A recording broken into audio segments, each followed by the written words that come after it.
श्रीरामा जय रामा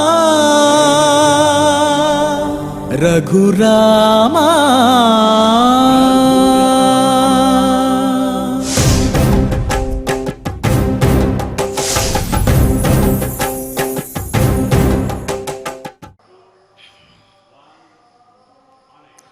ओं नमो वेंकटेशाय।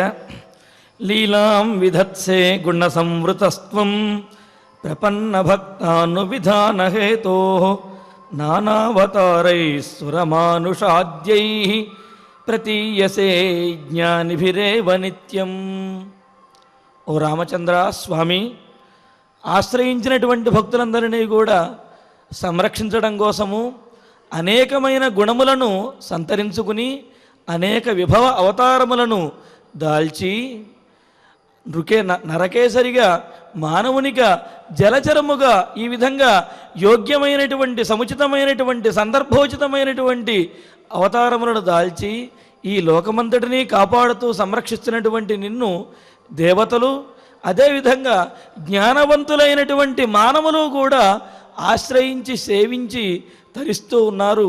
కాబట్టి అటువంటి జ్ఞానమును, ఆ దైవత్వమును మాకు కూడా అనుగ్రహించు స్వామి అని ప్రార్థిస్తూ, శ్రీవారి అనుగ్రహంతో భక్తులందరూ కూడా సకల సంపదలతోటి తొలతూగాలి, సత్సంతానాభివృద్ధితోటి సకల కళ్యాణములతోటి అన్యోన్య దాంపత్యముతోటి తొలతూగాలి, వర్ధిల్లాలి అని ఆకాంక్షిస్తూ, తిరుమల తిరుపతి దేవస్థానం వారు శ్రీవారి సన్నిధిలో నాదనీరాజనం మండపం నుండి శ్రీ వెంకటేశ్వర భక్తి ప్రసార మాధ్యమం ద్వారా నిర్వహిస్తున్నటువంటి శ్రీమద్ రామాయణం బాలకాండ పారాయణ నేటికి 54వ రోజులో మనము ప్రవేశించాము. ఈనాటి శ్రీమద్ రామాయణం బాలకాండ పారాయణ కార్యక్రమాన్ని శ్రీ గురు ధ్యానంతో మనందరము కలిసి ప్రారంభించుకుందాము. శ్రీ గురు ధ్యానం. గురుర్బ్రహ్మా గురుర్విష్ణు గురుర్దేవో మహేశ్వరః గురుః సాక్షాత్ పరం బ్రహ్మ తస్మై శ్రీ గురవే నమః. శ్రీనివాస ధ్యానం. శ్రీ వెంకటాచలాధీశం శ్రియాధ్యాసిత వక్షసం శ్రితచేతన మందారం శ్రీనివాసమహం భజే. అథ సంకల్పః.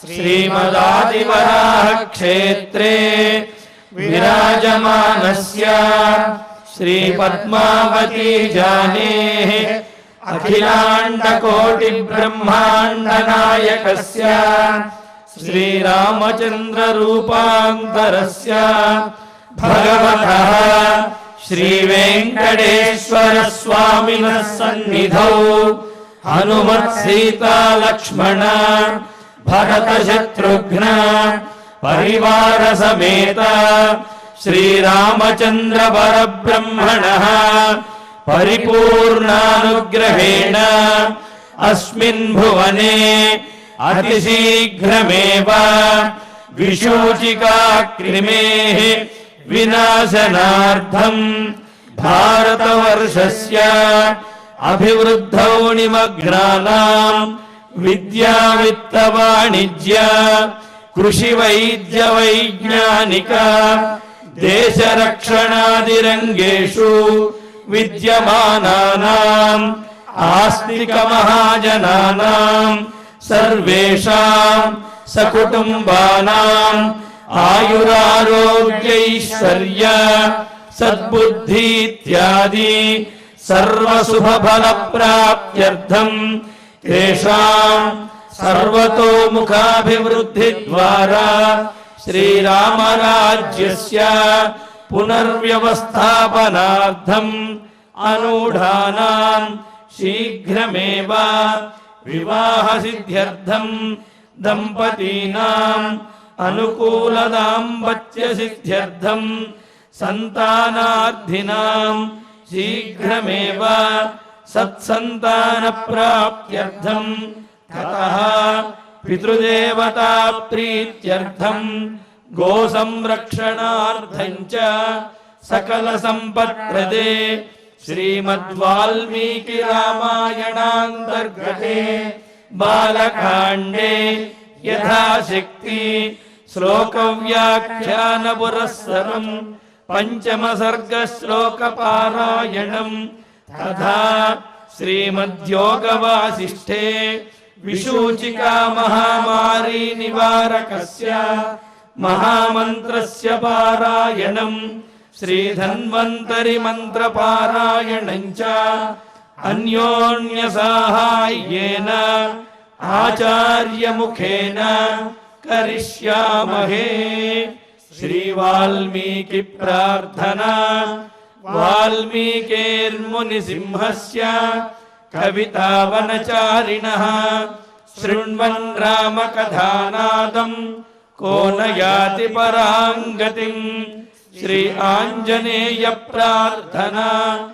యత్ర యత్ర రఘునాథ కీర్తనం తత్ర తత్ర కృతమస్తకాంజలిం బాష్పవారి పరిపూర్ణలోచనం మారుతిం నమత రాక్షసాంతకం. శ్రీరామాయణ ప్రార్థనా.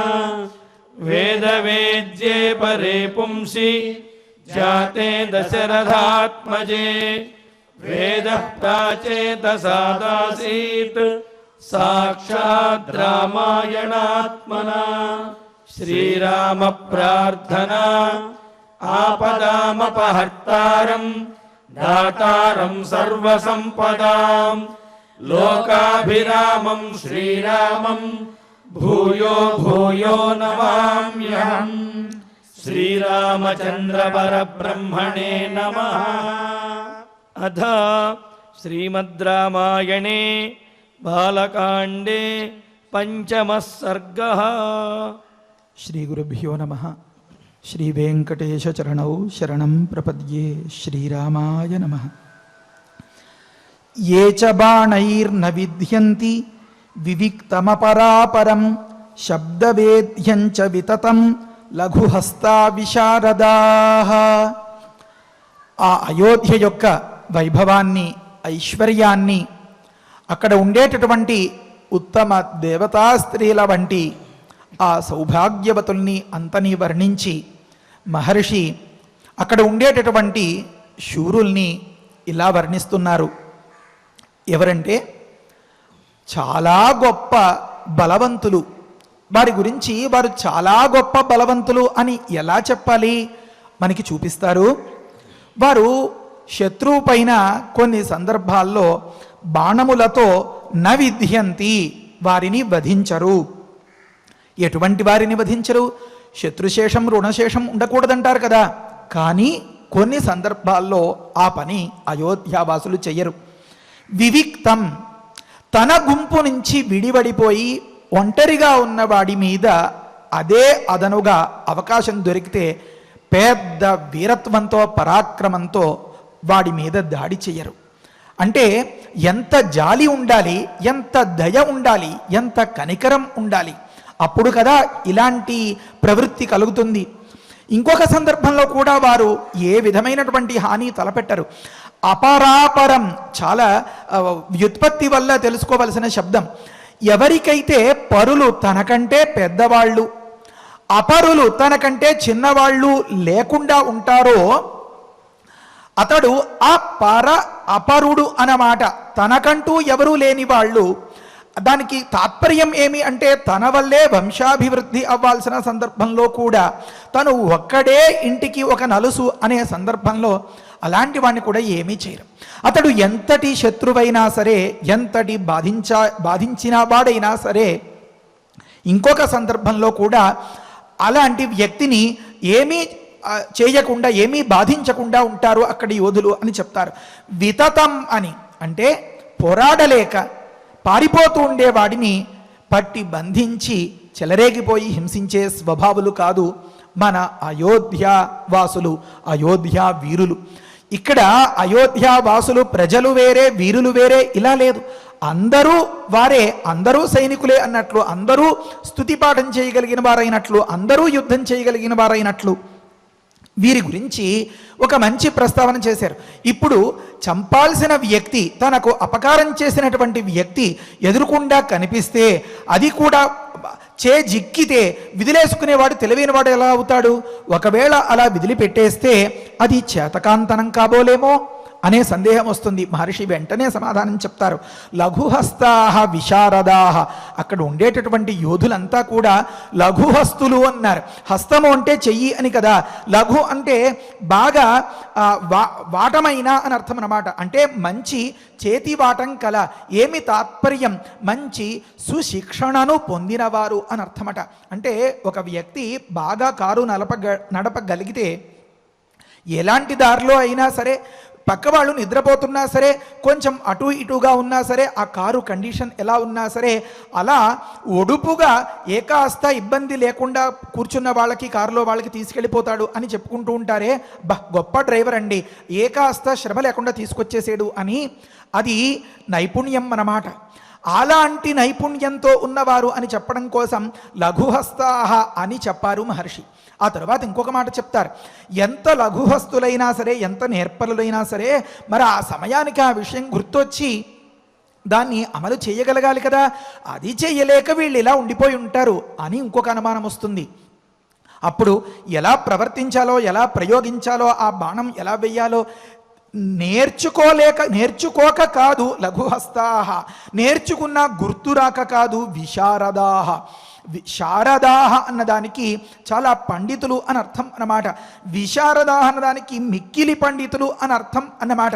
కనుక విశిష్టమైనటువంటి ఆ పాండిత్యం, ఎందులో పాండిత్యం అంటే స్కిల్ అని మన వాళ్ళు వ్యవహరిస్తూ ఉంటారే, ఒక కౌశలం, ఒక ఆ వృత్తిలో, ఆ విద్యలో ప్రావీణ్యం ఏదైతే ఉందో అది విశారద అనే శబ్దం చేత చెప్పబడుతుందట. అంటే ఎప్పుడు దేన్ని ఎంత స్థాయిలో ప్రయోగించాలో తెలిసిన నేర్పరులు, బాగా చేయి తిరిగినటువంటి వారు, మహాయోధులు. వారి గురించి తరువాతి శ్లోకంలో ఇంకొక పరిచయం కూడా చేస్తారు. ఇలాంటి వాళ్ళంతా కూడా తనకి అత్యంతం శత్రువైనప్పటికీ, అలాంటి వాడు చాలా కాలం ఎదురు చూస్తే తనకు చేజిక్కినప్పటికీ కూడా అతడు కనుక ఒంటరిగా ఉంటే, నిస్సహాయంగా ఉంటే, పారిపోతూ ఉంటే, అలాంటి వాడి మీద తమ బలప్రయోగాన్ని చెయ్యరు ఆ అయోధ్యావాసులు అని వారి యొక్క మహాబలాన్ని, వారి యొక్క ఔన్నత్యాన్ని, విశాలమైనటువంటి హృదయాన్ని పరిచయం చేస్తున్నారు మహర్షి. ఈ శ్లోకాన్ని పారాయణం చేసుకుందాం. ఏ చ బాణైః న విద్యంతి వివిక్తం అపరాపరం శబ్దవేద్యం చ వితతం లఘుహస్తా విశారదాః. ఏ చ బాణైః న విద్యంతి వివిక్తం అపరాపరం శబ్దవేద్యం చ వితతం లఘుహస్తాః విశారదాః. ఈ శ్లోకంలో ఇంకొక మంచి మాట, శబ్దవేద్యం అని. అంటే అతడు తన కంటికి కనిపించకుండా ఎక్కడో పొదల్లో చాటున దాగి ఉన్నాడు అనుకోండి, ఆ సందర్భంలో కనిపించడు కదా. కనిపించని శత్రువుని ఎలాగా మరి వేటాడడం, వధించడం అంటే ఒక మంచి విద్య ఉందండి. ఏమంటే ఈ మహారాజులకి, రాజపుత్రులకి నేర్పించేటప్పుడు చెప్తారు, ఈ ధ్వనిని గమనించి ఎంత దూరంలో ఆ శత్రువు, మన టార్గెట్, మన లక్ష్యం ఉందో దాన్ని గమనించి ఎంత వేగంతో, ఎంత నిడుపుతో, ఎంత ఒడుపుతో ఆ బాణాన్ని ఎంత దూరం లాగి విదలాలో నేర్పించేటటువంటి విద్య ఒకటి ఉంది. అలాంటి విద్యలో నేర్పరులైన వారు మన అయోధ్యలో ఉండేటటువంటి వీరులు. ఈ సందర్భంలో కేవలం ఆ శబ్దవేధ అనే ఆ విద్యతో మాత్రమే కొట్టగలిగినటువంటి, అంటే కంటికి కనిపించకుండా ఆ పొదల మాటన నక్కి ఉన్నటువంటి, కనుక శబ్దవేధ విద్యతో చంపదగిన శబ్దవేద్యుడు అయినటువంటి ఆ శత్రువుని ఏకాస్త కూడా బాధించకుండా, ప్రాణాలు తీయకుండా ఉపేక్షించి విదిలిపెట్టేస్తారట. ఇందులో చాలా గుర్తుపెట్టుకోవలసిన ఒక రహస్యం ఏంటంటే, ఇలా విదిలిపెట్టేయగలగడం, ఇలా క్షమించగలగడం, ఇలా ఉపేక్షించడం వెనుక వీళ్ళ సత్తా ఇంకా బాగా తెలుస్తుందన్నమాట. ఒక సందర్భంలో ఎవరైనా తప్పు చేసిన వాడు ఒక అధికారికో ఎవరికో దొరికాడు అనుకోండి, లేకపోతే ఒక యజమానికో, ఆ పోనీలేరా పైసారికి వాడే తెలుసుకుంటాడు అనో, లేకపోతే కొంచెం మందలించి విదిలేయడం అనో, ఈ రకమైనటువంటి భావనలతో ఉండడం మనకు అక్కడక్కడ కనిపిస్తూ ఉంటుంది. అంటే అవతల వ్యక్తి కంటే యువతల వ్యక్తి ఎంతో గొప్పవాడు, ఎంతో బలవంతుడు అయితే తప్ప అలా ప్రవర్తించలేడు. అమ్మో ఇలాంటి అవకాశం మళ్ళీ రాదు, ఇప్పుడు విడిచిపెట్టేస్తే రేపొద్దుట మళ్ళీ మన మీద దాడి చేసేస్తాడు వీడు అనే భయం లోపల ఉంటే దొరికిన వాణ్ణి ఏ ఒక్కడు విడిచిపెట్టడనమాట. దొరికిన వాణ్ణి సైతం ఇలా విడిచిపెట్టేయగలిగేంతటి గొప్ప ధీరత్వం, వీరత్వం ఉన్నటువంటి వారు మన అయోధ్యలో ఉండేటటువంటి వీరులు. వారు చాతకాని వారా అన్నదానికి గొప్ప సమాధానం చెప్తున్నారు మహర్షి. సింహ వ్యాఘ్ర వరాహాణం మత్తానాం నర్దతాం వనే హంతారో నిశితైశస్త్రై బలాత్ బాహుబలైరపి. వీరు వేటకు వెళితే ఒకానొక సింహాన్ని లేదా ఒకానొక వ్యాఘ్రాన్ని, ఒకానొక అడవి పందిని కానీ, లేదా మత్తానాం మదించినటువంటి పెద్ద పెద్ద ఏనుగులు అలాంటి వాటిని కానీ, అవి ఎలా ఉన్నాయి, వనంలో అడవిలో నర్దతాం నర్దిస్తున్నాయన్నమాట, గర్జిస్తూ ఉన్నాయన్నమాట. అలాంటి వాటిని నిశితైశస్త్రై హంతారః. చాలా సూక్ష్మంగా గమనించాలి. కొన్ని సందర్భాల్లో కావ్య సౌందర్యం అక్కడే కనిపిస్తుంది.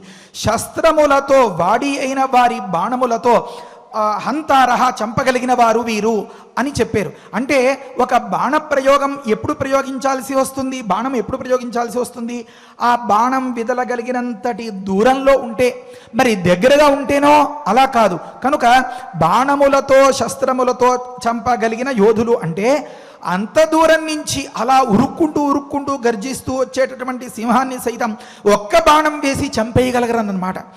ఒకవేళ అనుకోకుండా ఏ పొదలమాటు నుంచో, ఇందాక అనుకున్నారుగా శబ్దవేది ఆ విద్యను ఎరిగిన వారు వీరు అని, అలాంటి స్థితిలో పొదలమాటు నుంచి ఒక్కసారిగా దూకి మెరుపు దాడి చేసిందనుకోండి, ఏ చిరుత పులి లాంటిదో లేకపోతే ఏ సింహం లాంటిదో, అప్పుడట బలాత్ బాహుబలైరపి హంతారహ అని చెప్పారు.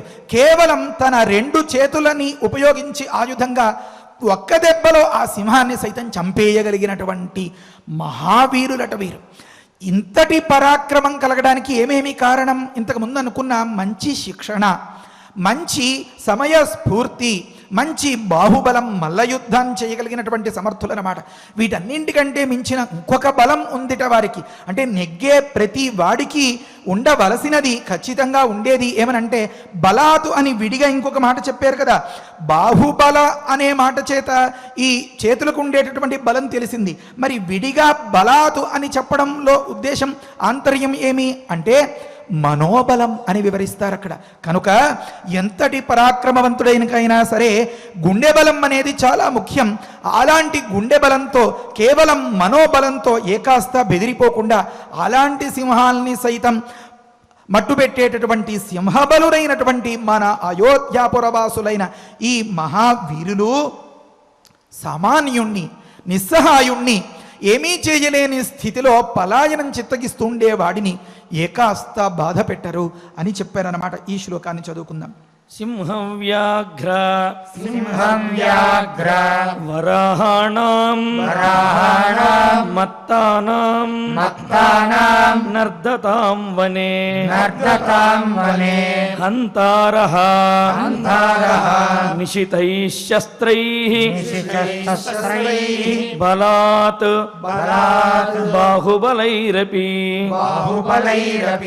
సింహం వ్యాఘ్ర వరాహాణం మత్తానాం నర్దతాం వనే హంతారో నిశితైః శస్త్రైః బలాత్ బాహుబలైరపి. ఈ చెప్పిన శ్లోకాల్ని మనం ఏమని అర్థం చేసుకోవాలి అంటే మన ఇంటికి మనం అన్వయించుకోవాలి. మనం ప్రతి ఒక్కరం వారి వారి చిన్ని బుల్లి సామ్రాజ్యానికి మగుటం లేని మహారాజులన్నమాట. మన ఇల్లే మనకి ఒక మహారాజధాని. మనకి ఏం నేర్పించదలిచి మహర్షి దీన్ని ఉపదేశం చేశారు అంటే, సందు దొరికింది కదా అని తన బలంతో బలహీనంగా ఉన్నటువంటి పరిస్థితిలో మన ఇంట్లో వాళ్ళ మీద, మన పరివారం మీద విరుచుకుపడమే వీరత్వంగా విర్రవీగకూడదనమాట. అలా ప్రవర్తించకూడదనమాట. ఏం చెయ్యలేని స్థితిలో అలా దెబ్బతిని ఎదురు జవాబు చెప్పలేక అలా నిస్సహాయంగా చూస్తూనే ఉండిపోతూ మనస్సులో తిట్టుకునేటటువంటి స్థితులు మన రాజధానిలో ఎక్కడా ఉండకూడదనమాట. మరి మన రాజధానిలో ఎలా ఉండాలి అంటే కోసలో నామ ముదిత అని చెప్తారు. దీని గురించి ఈ సర్గాంతంలో కొద్దిగా వివరించుకుందాం. అంతా హర్షము, మోదము, ప్రమోదము, ఆనందము ఇదే ఉండాలి. అలా ఉండాలి అంటే సందు దొరికినప్పుడల్లా కాల్చుకు తినేలాంటి ఒక దుర్బుద్ధి ఉంటే అది ఎక్కడైనా మన మాటల్లో చెప్పుకోవాలంటే వర్కౌట్ అవుతుందా? అనుబంధాన్ని, స్నేహాన్ని పెంచేలాగా సఫలమవుతుందా? కానే కాదన్నమాట. ఎంతటి పరాక్రమం ఉన్నా సరే అవకాశాన్ని చెప్తుంటారే అడ్వాంటేజ్గా తీసుకొని అవతలి వారి బలహీనతల్ని గుచ్చి సందు చూసి వాటిని ఎంచి బాధ పెట్టేలాగా మన మనస్తత్వాలు ఉండకూడదన్నమాట. ఎక్కడ చూసినా సూత మాగధ సంబాధం అన్నారు కదా, ప్రశంస, ప్రోత్సాహం, మెచ్చుకోలు ఇది అవతలి వారిలోంచి మనకి వస్తే మనం కొన్ని సందర్భాల్లో అలాంటి నిస్సహాయ స్థితిని గమనించి కాస్త దగ్గరకు చేర్చి ఓదార్చి వారిని కూడా మంచిగా ఎదిగేలాగా కాస్త తోడ్పడితే అప్పుడు నిజమైన రామాయణం మనకి వంట పట్టినట్లు, అప్పుడు నిజమైన అయోధ్య మన రాజధాని అయినట్లు, మనందరం కూడా ఆ అయోధ్యలో ఉన్నట్లు అన్నమాట. అటువంటి యోధులు ఎంతమంది ఉన్నారు లెక్క వేసి చెప్తున్నారు. తాదృశానాం సహస్రైస్తాం అభిపూర్ణాం మహారథై పురీమావాసజామాస రాజా దశరథస్తదా. అలాంటి వీరులు సహస్రై వేల కొలది ఉన్నారట అక్కడ. అంటే ఇప్పుడు ఈ మాటని దృష్టిలో పెట్టుకునే ఇందాక అలా చెప్పాను. ఏమనంటే ఒకరే అన్ని పనులు చేయగలరు అని. అయోధ్యాపురవాసులు వేరే, అక్కడ రక్షించేటటువంటి వీరులు వేరే, లేకపోతే అక్కడ సంతోషాన్ని పంచేటటువంటి ఉదార స్వభావులు వేరే, అలా ఎక్కడా లేదు. మరి ఏమి అంటే సంతోషానికైనా, ఆటకైనా, పాటకైనా మన అమ్మ, మన నాన్న, అక్క, చెల్లి, తమ్ముడు వీళ్ళతోనే కదా మనం మంచిగా ఉండగలుగుతాం. అలా కాకుండా రిలాక్స్ అవ్వాలంటే, విశ్రాంతి పొందాలంటే ఎక్కడికో వెళ్ళి, లేకపోతే ఏదో పని చేయాలంటే కొడుకుని పిలుచుకుని, లేకపోతే ఇంకొక లబ్ధి పొందాలంటే ఇంకొకటి, అలా లేదన్నమాట. కనుక అక్కడ ఉండేటటువంటి ఆ పురవాసులందరూ కూడా ఇలాంటి వాళ్లే అని చెప్పడం కోసం మహర్షి ఇలా చెప్తున్నారు. వేల కొలది మహావీరులతో నిండి ఉందిట. ఆ అభిపూర్ణం నిండి ఉన్నది ఆ అయోధ్య. ఎటువంటి వాళ్ళు? వాళ్ళకు ఒక మంచి పేరు, టైటిల్ చెప్పారు మహర్షి. మహారథై అన్నారు. వాళ్ళందరూ మహారథులు అన్నారు. అంటే దశరథుడు అధిష్ఠించినటువంటి ఆ అయోధ్యాపురి మరి మహారథులతో నిండిపోకుండా ఎలా ఉంటుందండి? అంటే అయితే మహారథుల అన్న శబ్దానికి అర్థమేమి అంటే ఒక సందర్భంలో చెప్తారు. ఒక్కడే 10 సహస్రాణి యోధయేతు అని ఒక్క మాట. ఒక్కడు 10,000 మందికి యుద్ధంలో అలా చెడుగుడాడుకున్నట్లుగా ఒక కబడ్డీ ఆటలాగా ఆడుకుంటూ సమాధానం చెప్పగలిగి వాళ్ళందరినీ కూడా తరిమేయగలిగి వధించగలిగినటువంటి సామర్థ్యం ఉన్నవాడు అతన్ని మహారథ అని పిలవాలట. ఇలా కాకుండా ఇంకొక భావం కూడా కొన్ని సందర్భాల్లో కూడా మహారథ అనాలి. ఎప్పుడు అంటే యస్తు ధన్వినాం అస్త్రశస్త్ర ప్రవీణశ్చ మహారథ ఇది స్మృత అన్నారు. ఏ సందర్భంలో అస్త్రాన్ని ఉపయోగించాలో, ఎప్పుడు శస్త్రాన్ని ఉపయోగించాలో, ఎంత దూరం బాణాన్ని లాగి పెడితే ఎంతమందిని అది వధిస్తుందో ఈ విషయాలన్నింటిలో కూడా నేర్పరి అయిన వ్యక్తిని కూడా మహారథ అనే పేరుతో పిలవాలి అని స్మృతుల వల్ల మనకి తెలుస్తోందన్నమాట. ఇలాంటి మహారథులంతా కూడా నిండుగా ఉన్నటువంటిది ఆ అయోధ్య. అలాంటి పురీం పట్టణమును ఆవాసజామాస నివాసంగా చేసుకుని పరిపాలిస్తూ ఉన్నారు మన దశరథ మహారాజు అని. ఎప్పుడో పరిపాలించి ఉండొచ్చు. మన భావనలో ఇప్పుడు మనందరం అయోధ్యలో ఉన్నాం. మన ప్రభువులంతా కూడా దశరథ మహారాజు లాంటి వారు మన తొడబుట్టినట్లుగా కాసేపట్లో తర్వాతి రాబోయే సర్గల్లో అవతరించబోతున్నాడు మన రాముడు. కనుక ఇలా అనుకుంటే తప్పులేదు. పురీం ఆవాసజామాస రాజా దశరథస్తదా. అలాంటి సందర్భంలో రాజైనటువంటి దశరథుడు ఆ పట్టణాన్ని నివాసంగా చేసుకున్నాడు అని చెప్పారన్నమాట. ఈ శ్లోకం చదువుకుందాం. తాదృశానాం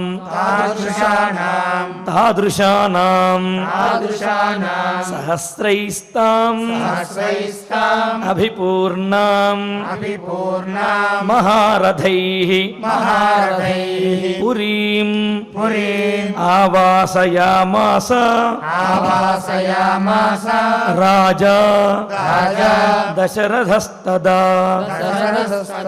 తాదృశానాం సహస్రైస్తాం అభిపూర్ణాం మహారథైః పురీం ఆవాసయామాస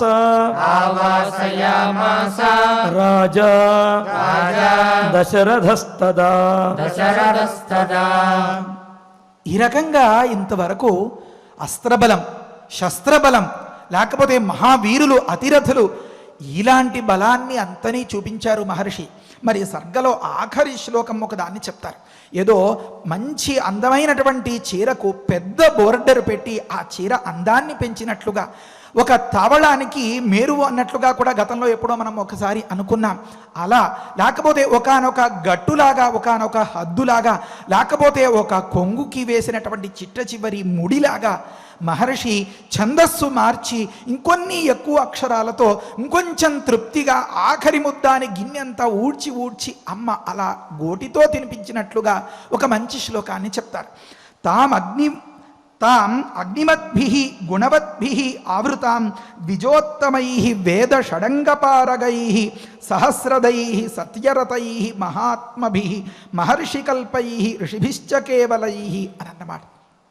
అంటే ఆ పురి ఇంకా ఇలా ఉంది అన్నారు. ఎలా ఉంది? అగ్నిమంతులతో నిండి ఉంది అన్నారు, గుణవంతులతో నిండి ఉంది అన్నారు, ఆవృతాం నిండి ఉంది, బాగా వ్యాపించి ఉంది. ఏమండి అగ్నిమంతులు అంటే నిత్యాగ్నిహోత్రం చేసేటటువంటి గొప్ప మహా అనుష్ఠాతలు అన్నమాట. ఆ అనుష్ఠానతలతో నిండుగా ఉంది. అయితే చాలా ప్రతి ఒక్క మాట మనకి ఎంతో పాఠంలాగా, తారి తప్పితే గుణపాఠంలాగా కనిపిస్తూ ఉంటుంది. నువ్వు ఎంత నిత్యాగ్నిహోత్రం చేసి ఎలాంటి ఉత్తమ స్థితిలో ఎంత గొప్ప ధర్మాన్ని పాటిస్తూ ఉన్నా గుణం లేకపోతే అది ఏమీ ఫలితాన్ని ఇవ్వదు. ఉదాహరణ రావణాసురుడే. గుణవద్భిః ఇక్కడ ఉన్నవాళ్ళు అలాంటి వాళ్ళు, ఎంతో సద్గుణ సంపత్తితో ఉన్నవాళ్ళు, ఎంతో భక్తి శ్రద్ధలతో ఉన్నవాళ్ళు. శ్రద్ధ లేని ధర్మం, భక్తి లేని పూజ ఏ రకంగా ఏ ఫలితాన్ని ఇవ్వకుండా కేవలం ఆటోపం కోసం, ఫోటోల కోసం మాత్రమే ఉపయోగపడుతుందో, ఈ పూజ, ఈ భక్తి, ఈ ధర్మం, యాగం, హోమం కూడా అలాగే అయిపోతుంది. ఏం ఉపయోగం లేదు. నో యూస్ అంటారు కదా, ఆ పరిస్థితి, నిష్ప్రయోజనం. అది చెప్పడం కోసం వెంటనే చెప్తారు మహర్షి.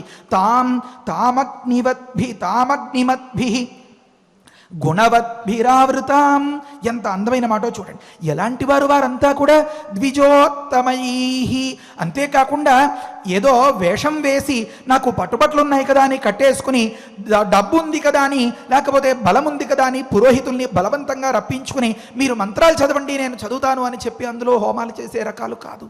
మరేమి ఉత్తమమైనటువంటి సంస్కారంతో, గొప్ప యోగ్యతతో, చెప్పలేనంతటి అధికార సంపత్తితో ఉన్నవారు. అధికార సంపత్తి అంటే చేయదగినటువంటి కార్యక్రమానికి కావాల్సిన కనీసార్హతలంతా అన్నమాట. వాటిని అధికారము అని పిలుస్తుంది శాస్త్రం. అలాంటి వారట. ఇదంతా ఎలా తెలిసింది? ద్విజోత్తమై అన్నారు. పుట్టుకతో అందరూ మామూలుగానే పుట్టినా ఉపనయనం అని మొదలుపెట్టి, వేదం చదువుకోవడం అని మొదలుపెట్టి, ఇంకా కొన్ని కార్యక్రమాల వల్ల ఏర్పడేటటువంటి సంస్కారం ఏదైతే ఉందో అలాంటి సంస్కారవంతులు అని అర్థం అన్నమాట. ఇవాళ నాకేదో మనసు తిరిగింది కదా అని చెప్పి కొంచెం పెంద్రాళే లేచి విభూతి పెట్టుకుని అంతా హడావిడి చేస్తే ఆ కార్యక్రమాలు చేయడానికి మనం అర్హులం కామో అవునో అది పరిశీలించుకోకుండా చేస్తే అదేం ఫలితాన్ని ఇవ్వదన్నమాట. మరి ఇక్కడ ఉండేటటువంటి వ్యక్తులంతా కూడా మీరు గమనించండి. ఎవరు వీరులో వారు దేశ సంరక్షణం చేస్తున్నారు. ఎవరు అలా కాదో అంటే ఎవరి సంస్కారం, ఎవరి పరిధి, ఎవరి హద్దు మర్యాద ఎంతవరకు వారు అలా పనిచేస్తున్నారన్నమాట. మరి కొందరో మరి ద్విజోత్తములుగా ఉన్నారట. ఇంతవరకు కనిపించేటటువంటి బలం ఇప్పుడు కనిపించని తపోబలం ఈ శ్లోకంలో మనకి తెలియబడుతోంది అన్నారు. అలాంటి వారంతా కూడా ద్విజులు అని పిలువబడతారు. ఉత్తమ సంస్కారం కలిగిన వారు. ద్విజులలోకెల్లా శ్రేష్ఠులు ద్విజోత్తములు. అంటే మనం అనుకుంటాం ఏదైనా కార్యక్రమం చేయించుకోవాలంటే ఒక మంచి అర్చక స్వామిని పురోహితుల్ని పెట్టుకోవాలి అని. మంచి అన్నదానికి ఏమర్థం? బాగా నిపుణులు, రాజీ పడకుండా చేస్తారు, లేకపోతే ఏ ఇతర దృష్టి లేకుండా భక్తిగా ఉంటారు, ఇలా ఇలా ఇలా ఇలా అనుకోవచ్చు. ఇలా మంచిగా ఎన్నుకోవాలి అనుకునేటటువంటి పురోహితులంతా కూడా ఓ దగ్గరికి చేరితే, ఎన్నుకోబడే పురోహితులంతా ఓ దగ్గరికి చేరితే ఎలా ఉంటుందో అలాంటి ఉత్తమోత్తమైన సంస్కారం కలిగినటువంటి దివ్య తేజస్సుతో భక్తిపూర్ణులైనటువంటి శ్రద్ధావంతులైనటువంటి ద్విజోత్తములతో నిండి ఉన్నది ఆ అయోధ్య అన్నారు మహర్షి. ద్విజోత్తమై. అయితే వారికి సంస్కారం అయ్యింది, ఉపనయనం జరిగింది, లేకపోతే ఇంకా మిగతా అలవాట్లు అన్నీ ఉండి ఉండొచ్చు, కానీ విద్య లేకపోతే అది కూడా ఏమీ శోభించదు. వేద షడంగ పారగై. ఒక్క వేదం చదవాలంటే ఏదో తలడిల్లిపోతూ ఉండే సందర్భంలో అన్ని వేదాల్ని చదివి షడంగాల్ని చదివి ఉన్నటువంటి విద్యావంతులు అలా చెప్పి వదిలేలేదు మహర్షి. పారగై అన్నారు. పారము అంటే ఒడ్డు, అంతు అన్నమాట. ఒక విద్యని పట్టుకుంటే దాని అంతు వరకు, చిట్ట చివరి ఆఖరి పేజీ వరకు చదివేటటువంటి, అలా చదివినటువంటి విద్య వల్ల కలిగినటువంటి పాండిత్యంతో ఉన్నటువంటి వారు ఆ మహనీయులంతా అన్నారు. అంటే ఒక సందర్భంలో చెప్తారు, పల్లవగ్రాహి పాండిత్యం తలస్పరిషి పాండిత్యం అంటారు. తలం అంటే చిట్ట చిగురు అనమాట, దాని అంతు చూసాడు రావాడు అంటుంటారే, అలాంటి పాండిత్యం. అది ఒక రకం. ఏదో మేకల్లాగా వాటికిలాగా ఏదో కనిపించింది బాగుందని 2 పేజీలు తిరిగేసి అలా కొద్దిగా చిగుళ్ళు తిన్నట్లుగా అలా కొద్ది చౌచౌ పాండిత్యం అంటారా, అలా గ్రహించడం ఒక రకం. కానీ ఇక్కడ అయోధ్యలో ఉండేటటువంటి విద్వజ్జనులు పల్లవగ్రాహి పాండిత్యం కాకుండా పారదర్శి అయిన తలస్పరిచి అయినటువంటి పాండిత్యం కలవారట. వేద షడంగపారగై. ఇదంతా ఇలా ఎందుకు చెప్పాలంటే అండి, ఇలా ద్విజోత్తములుగా ఉండాలని, ఈ వేదాలన్నీ చదివేసుకోవాలని, ఇంకా ప్రపంచాన్ని అంతని తమ తపస్సులతో జపంతో ఉద్ధరించేయాలని అందరికీ ఉంటుంది. కానీ ఎన్నో కట్టుబాట్లు, ఎన్నో నియమాలు, ఎన్నో నిబంధనలు, ఎన్నో త్యాగాలు.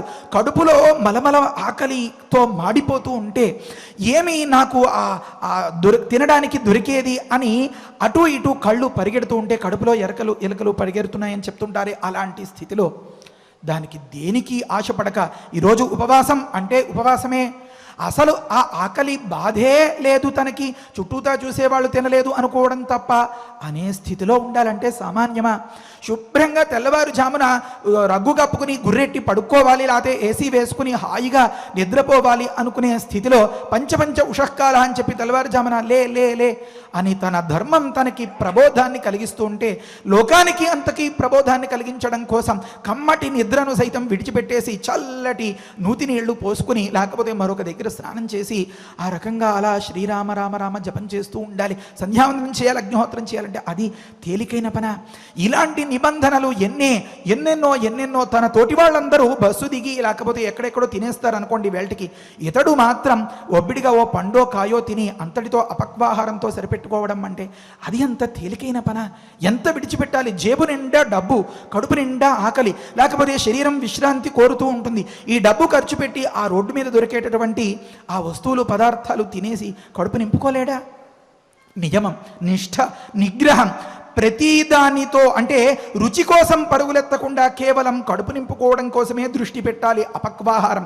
కొన్ని సందర్భాల్లో దానిని కూడా జయించి బలహీనం అయిపోకుండా నిగ్రహంగా ఉండి నీ జపం పూర్తయిన తరువాతనే నీ వ్యవహారం చూసుకోవాలి అనేలాంటి నిబంధన, కట్టుబాటు వీటన్నింటితో నిండుగా ఉన్నప్పుడే క్షాత్రబలం మంచిగా శోభిస్తుంది. కనుక లౌకికమైనటువంటి బలం, ఇలాంటి వారంతా కూడా నిండుగా ఉన్నారు అని కనబడని నివురు కప్పిన నిప్పులాంటి తేజోవంతులైన తేజశాలురైనటువంటి తపోధనులంతా నిండుగా ఉన్నది మన అయోధ్య. అభిపూర్ణం ద్విజోత్తమై వేద షడంగపారగై. వారంతా కూడా ఇప్పుడే అనుకున్నాం, ఎన్నో ధర్మాలు అందరికీ అది సాధ్యం కాదు అని. సహస్రదై, వేల కొలది పనిచేసేవారు. నిజంగా చెప్పాలంటే ఇలాగ తపస్సు చేసుకునే ద్విజోత్తముల దగ్గర ఏమేమి అన్ని మణులు మాణ్యాలు ఉంటాయి. వారు ఏదో కష్టార్జితం మంచిగా సంపాదించి పట్టుకొచ్చింది భక్తిగా ఇస్తే ఇది తప్ప, అలాంటి దాన్ని సైతం కూడా సహస్రదై వేల కొలది యజ్ఞాలు యాగాలు చేసి దక్షిణలుగా సమర్పించి వదులుకుని పొందేం అని పరవశించిపోయేటటువంటి మహనీయులన్నమాట వారంతా కూడా. సహస్రదై సత్యరతై, డాంబికమైనటువంటి పూజలు కాదు. నేను పూజ చేసుకుంటుంటాను, హారతి తీసుకునేటప్పుడు ఫోటో తీయని ఎవరికో పురమాయించిన అలాంటి చిన్న చిన్న బలహీనతలు మన అయోధ్యావాసులైన ద్విజోత్తముల దగ్గర లేవు. సత్యరతై చేసే దానిలో నిజాయితీ, భగవంతుని మెప్పించడమే తన ధ్యేయం, అంతే తప్ప చేస్తున్నట్లుగా ఎక్కడో ఫోటోలో పడడం అనే అంశాలు లేవు. సత్యరతై, అందుకనే వారు మహాత్మభి అన్నారన్నమాట. గొప్ప ఆత్మ కలవారు అని. ఆత్మ అంటే చాలా అర్థాలు చెప్తారు. ప్రకృతంలో మంచి దృఢమైనటువంటి చిత్తం, మనస్సు కలవారు, మంచి ఆలోచన కలవారు, మంచి అంతఃకరణ బలం కలవారు, ఇలాంటి తాత్పర్యాలన్నమాట. ఇలాంటి మహాత్ములతో నిండిపోయి ఉంది. ఎవరండి వీరు? ఒక్క మాటలో చెప్పాలి అంటే మహర్షి కల్పై ఋషిభిశ్చ కేవలై అన్నారు. అంటే ఋషి కల్పులు అన్నారు. కల్ప అంటే ఇంచుమించుగా అన్నమాట. అంటే ఒక సందర్భంలో మన వాళ్ళు చెప్తూ ఉంటారు, ఇది హార్డ్వేర్ పరంగా ఇంత శక్తితో ఉంటుందండి, మీరు సాఫ్ట్వేర్ ఉపయోగించి దీని స్థాయి కొద్దిగా పెంచొచ్చండి అంటారు. అంటే ఇది నిజంగా హెచ్చు స్థాయి కాదు, కానీ మనం మిగతా విజ్ఞానం ద్వారా అంత హెచ్చుగా పెర్ఫామ్ చేయగలుగుతాం అన్నమాట. దాని ప్రతిభను చూపించగలుగుతాం అన్నమాట. వీరు ఋషి కల్పులు అన్నారు. దాదాపుగా ఋషులంతా. ఋషులంటే వశిష్ఠాదులు.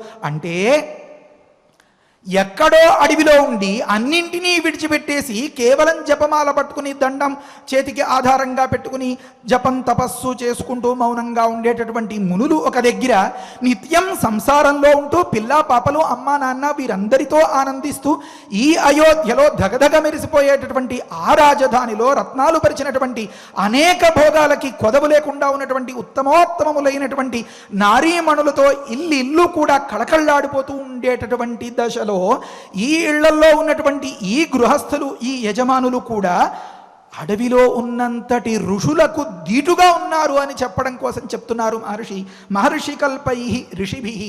ఇంత జరుగుతున్నా, ఇన్ని భోగాలున్నా వారంతా కూడా కేవలైహి. కేవలం అంటే ఓన్లీ అని చెప్తూ ఉంటారే, రెండవది లేదు అనే తాత్పర్యంతో. ఏమా రెండవది? కాలుష్యం, చిత్త కాలుష్యం, దేహ కాలుష్యం, సమాజంలో కాలుష్యం, బుద్ధిలో కాలుష్యం, ఏ కాలుష్యం లేకుండా ఉంది అన్నారు. ఇంకొక మంచి తాత్పర్యం చెప్తారు. కొసరు మాట కదా, కొసమెరుపులాగా కేవలై ఇలాంటి మాటను చెప్పి మహర్షి వాల్మీకి అంటున్నారట, మనందరం కూడా ఈ శ్లోకం చదువుతున్నాం కదా, మన చేత అనిపిస్తున్నారట. ఏమని?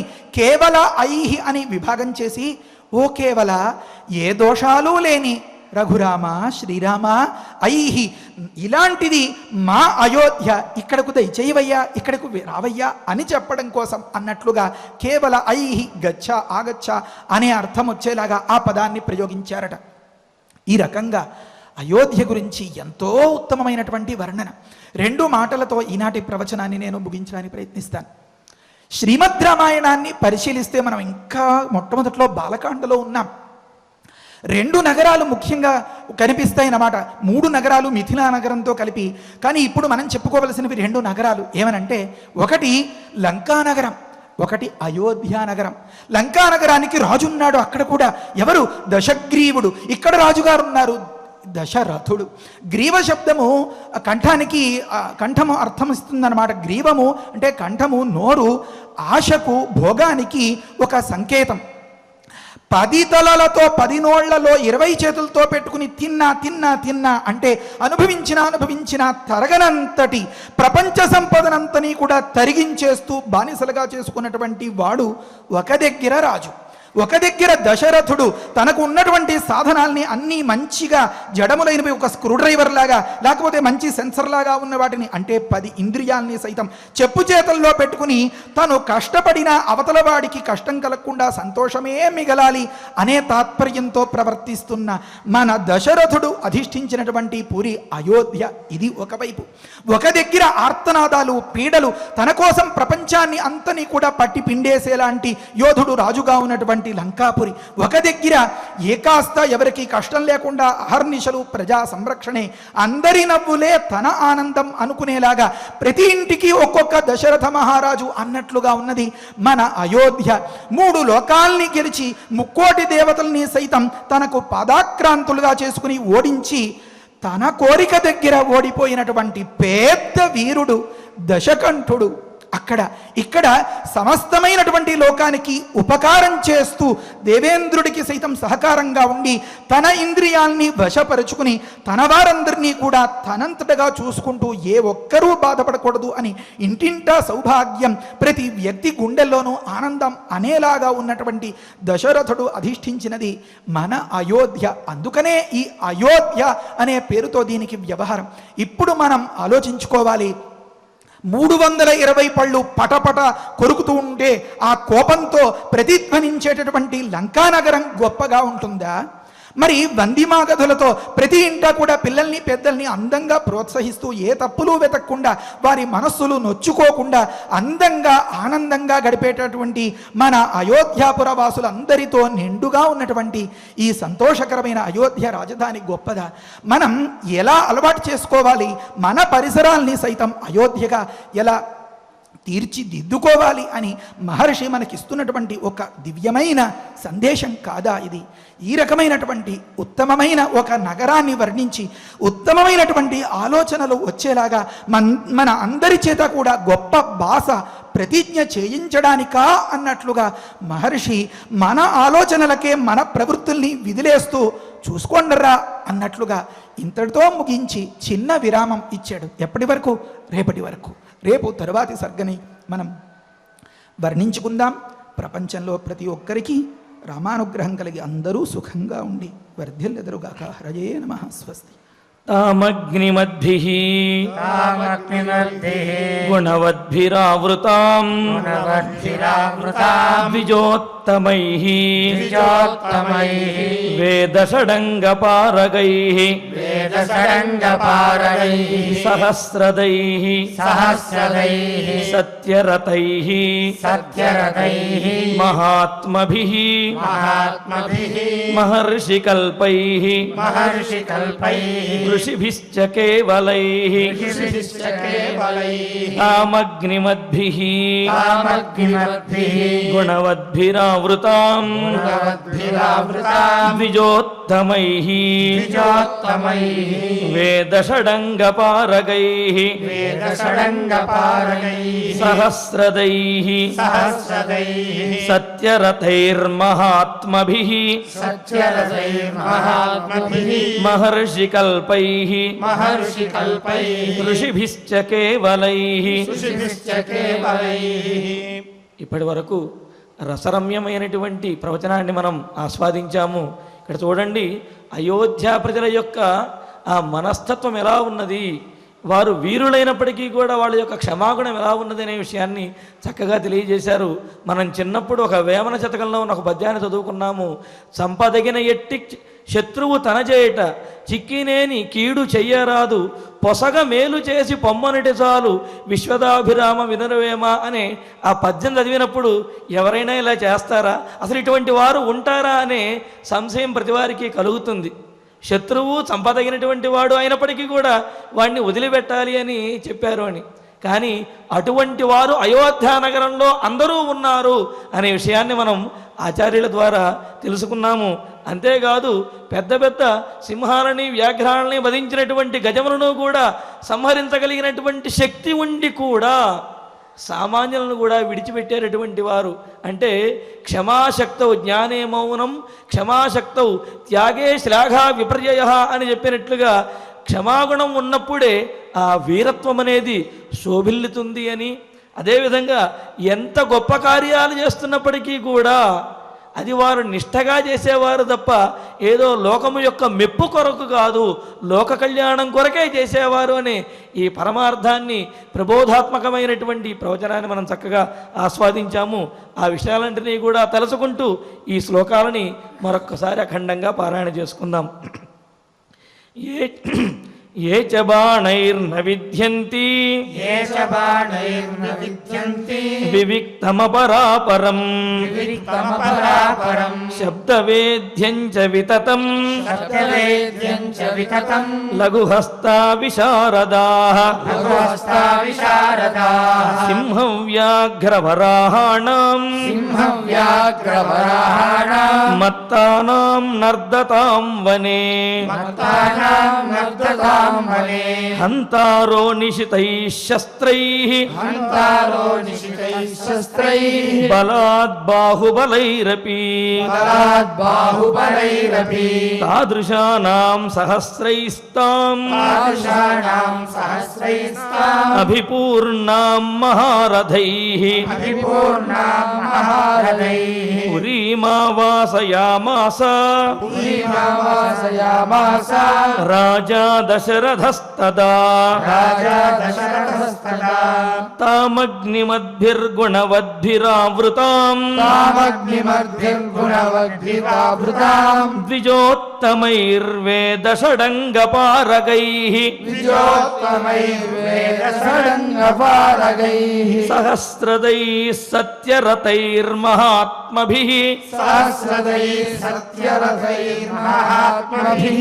మహర్షికల్పైర్ఋషిభిశ్చ కేవలైః మహర్షికల్పైర్ఋషిభిశ్చ కేవలైః. ఇంకొక చిన్న విషయము ఇక్కడ శబ్దవేద్యం అన్న చోట శబ్దవేధి విద్య చేత కొట్టదగినటువంటి వారు అని ఒక అర్థం చెప్పారు. అదేవిధంగా శబ్దవేద్యం అని అల్పప్రాణం ప్రయోగించి శబ్దము చేత తెలియబడేవారు అని శబ్దవేద్యం శబ్దవేద్యం అని రెండు పాఠాలు కూడా మనకు గోచరిస్తూ ఉన్నాయి.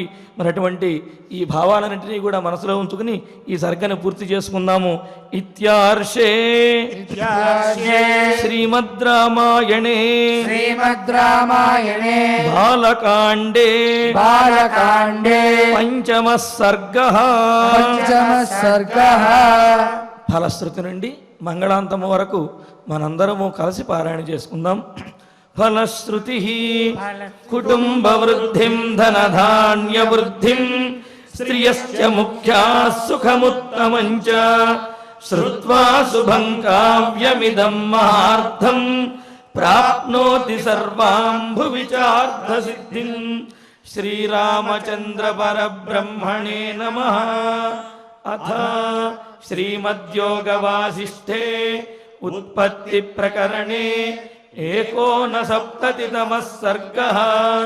శ్రీవసిష్ఠ ఉవాచ అథ వర్షసహస్రేణ తాం పితామహాయయౌ దారుణం హి తపస్సిద్ధ్యై విషాగ్నిరపి శీతలః మనసైవ ప్రణమ్యైనం సా తథైవ స్థితా సతి కోవరః క్షుచ్చమాయాలం ఇతి చింతాన్వితాభవత్.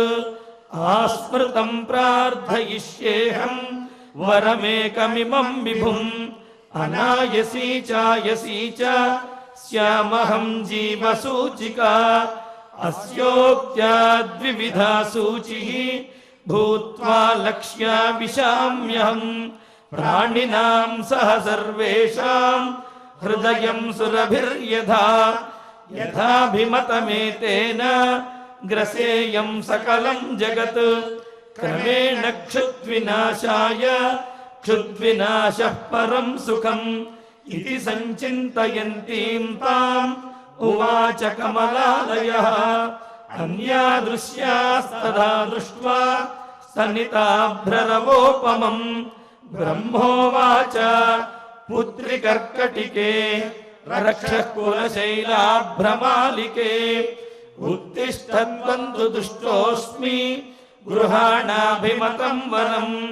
కర్కట్యువాచ భగవన్ భూతభవ్యేశ శ్యామహం జీవసూచికా అనాయసీ చాయసీ చ విధేర్పయసి చేద్వరం. శ్రీవసిష్ఠ ఉవాచ ఏవమస్త్వితితా ముక్త్వా పునరాహ పితామహః సూచికాసోపసర్గాత్వం భవిష్యసి విశూచికా సూక్ష్మయా మాయయా సర్వలోకహింసాం కరిష్యసి. దుర్భోజనా దురారంభాః మూర్ఖా దుస్థితయశ్చ ఏ దుర్దేశవాసినో దుష్టాః తేషాం హింసాం కరిష్యసి.